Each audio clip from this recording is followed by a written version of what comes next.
reports that we've got going forward to Cabinet at the moment are to look at the reprocurement of our temporary accommodation.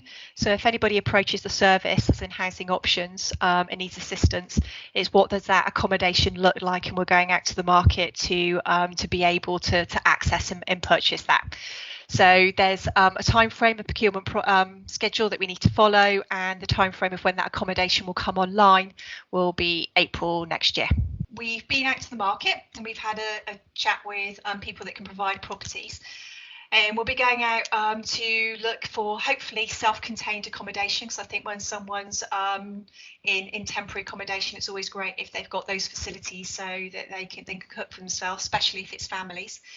So that accommodation, as you say, will be either managed or it will be leased accommodation that Torbay Council will lease.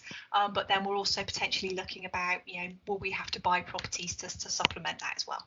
And why does that make sense from the council's perspective? For example, at the moment, are you paying a lot in hotels? And is the idea that you could provide more accommodation for cheaper? Is that what you're aiming to do?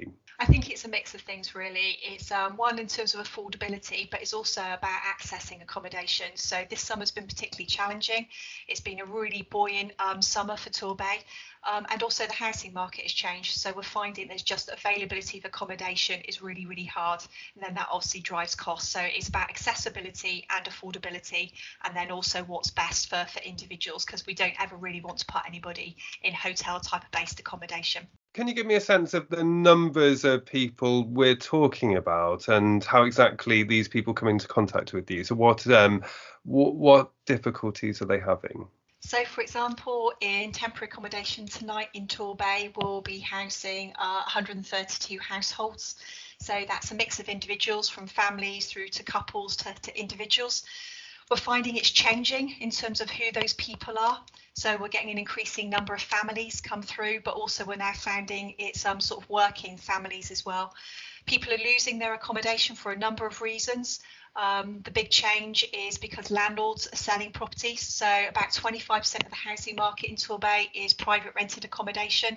And we're seeing a real shift in that market in terms of, say, landlords selling, affordability now, and therefore people then being able to access accommodation. So that's one of the main reasons.